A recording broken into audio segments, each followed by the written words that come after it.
CIA tentang G30 SPKI dan operasi penumpasan PKI yang baru diungkap setelah 30 tahun disimpan sebagai dokumen rahasia menjawab banyak pertanyaan rakyat. Jika bukan karena Maijen Soeharto yang tersisa dan mengambil alih komando pimpinan TNI Angkatan Darat, sejarah Indonesia pasti berubah. Republik Indonesia sudah pasti akan menjadi negara komunis. Banyak kemungkinan yang akan terjadi dan semuanya lebih buruk. Presiden kedua Republik Indonesia, siapa yang tidak mengenal beliau? Beliau tidak lain dan tidak bukan adalah Presiden Haji Muhammad Soeharto. Lahir dari keluarga petani di Kemusuk, Yogyakarta pada tanggal 8 Juni tahun 1921 dan meninggal di Jakarta pada tanggal 27 Januari tahun 2008 pada usia 86 tahun. Jasanya kepada bangsa dan negara juga tidak bisa disepelekan. Akan tetapi bagi kaum komunis hal ini sangat bertolak belakang. Kaum komunis sangat membenci Presiden Soeharto karena beliaulah yang menghancurkan komunis di negara tercinta ini. Akibat dari dendam dan bencinya mereka, sampai sekarang Presiden kedua Republik Indonesia ini difitnah dengan masif, dengan cara memutarbalikkan fakta sejarah yang sudah tertulis di bangku sekolah dengan sistematis. Dari keadaan yang seperti itu, maka kami sebagai salah satu generasi yang mendapatkan pendidikan Pancasila saat sekolah di masa beliau masih menjadi presiden, merasa ada tanggung jawab untuk memberikan jawaban atas tuduhan miring terhadap beliau, untuk mengimbangi informasi-informasi yang menyudutkan beliau, terutama bagi generasi muda yang tidak tahu menahu tentang sejarah masa lalu bangsa ini.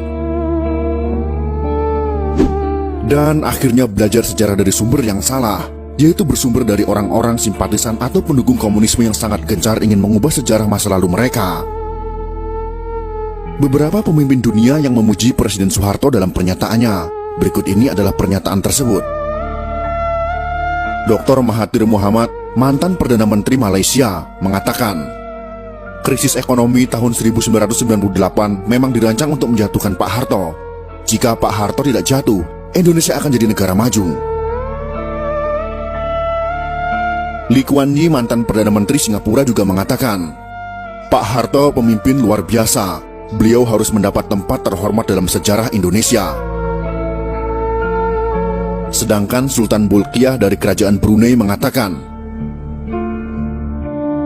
dipimpin Pak Harto, Indonesia bersatu, pemerintahan stabil, ekonomi maju pesat, sangat disayangkan beliau dijatuhkan. Sebenarnya Pak Harto berkali-kali mengutarakan niat untuk mundur, namun beliau melihat ancaman luar biasa besar membahayakan bangsa dan negara kesatuan Republik Indonesia. Fitnah KKN terhadap Pak Harto dan keluarga yang kemudian dituangkan dalam TAP MPR untuk memeriksa harta kekayaannya ternyata tidak terbukti. Majalah Time memfitnah Pak Harto dan keluarga dengan tuduhan punya simpanan 30 miliar dolar Amerika Serikat. Ternyata tidak terbukti sama sekali. Berbagai tim khusus dibentuk pemerintah untuk menyelidiki harta Pak Harto. Satu pun tak menemukan rekening yang mencurigakan di perbankan asing. Silahkan cari kemana saja. Jika terbukti saya ada simpanan 1 sen saja, saya siap dihukum mati, kata Pak Harto. Semua tuduhan itu adalah fitnah. Belakangan terbukti Pak Harto dijatuhkan oleh konspirasi global, yaitu Partai Demokrat Amerika Serikat, Partai Komunis Cina, dan sekutunya, yang berkolusi dengan kelompok anti Soeharto. Penyebab utama Pak Harto dijatuhkan adalah karena kemesraan dan keberpihakan Pak Harto yang sangat besar kepada umat Islam sejak tahun 1986. Ternyata ada pihak-pihak tertentu yang marah. Republik Indonesia merdeka pada tahun 1945. Namun kemerdekaan umat Islam Indonesia sejatinya baru terjadi pada tahun 1986 sampai 1987 setelah Pak Harto berpaling ke Islam. Sebagai manusia, Pak Harto sudah pasti tidak sempurna. Ada kelemahan, kesalahan, kekurangan, namun beliau tetap pahlawan. Jasanya luar biasa besar.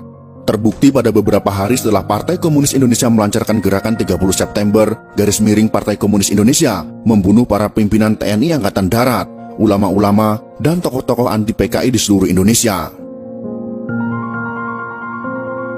Dari dokumen rahasia CIA yang sudah boleh diakses publik ditemukan catatan pejabat CIA tentang pertemuan pertama CIA dengan Pak Harto pada awal Oktober tahun 1965.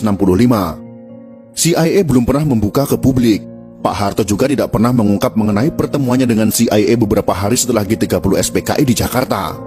Laporan CIA itu menyebutkan bahwa setelah PKI melakukan Gestapo atau Gerakan September 30, TNI Angkatan Darat dipimpin oleh Maijen Soeharto berhasil menggagalkan PKI untuk kendalikan NKRI. Faktor utama kegagalan Gestapo PKI menurut CIA adalah timing yang tidak tepat. Gestapo dilakukan 5 hari sebelum hari ulang tahun TNI pada tanggal 5 Oktober tahun 1965 adalah kesalahan fatal. Gestapo PKI dilancarkan pada saat seluruh pasukan TNI dan pimpinan TNI sedang berkumpul di Jakarta, mobilisasi pasukan dalam rangka hari ulang tahun TNI.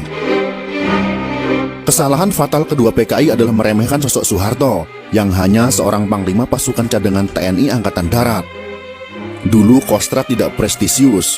Panglima Kostrad yaitu Maijen Soeharto sebagai pimpinan pasukan cadangan pada saat itu memang tidak diperhatikan PKI sebagai pimpinan utama TNI Angkatan Darat.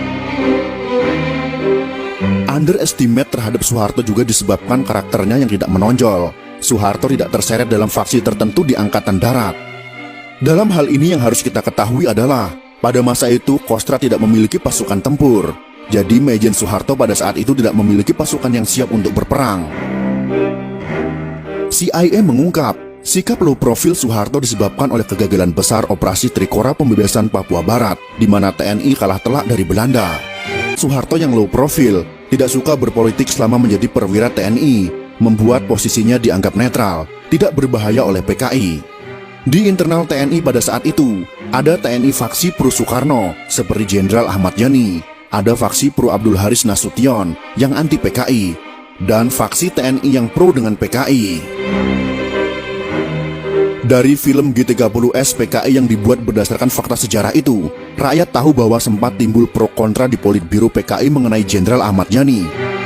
Keputusan PKI untuk menculik dan membunuh Jenderal Ahmad Yani yang Soekarnois didebat anggota Politbiro PKI. Akhirnya bulat disepakati Jenderal Ahmad Yani masuk daftar korban.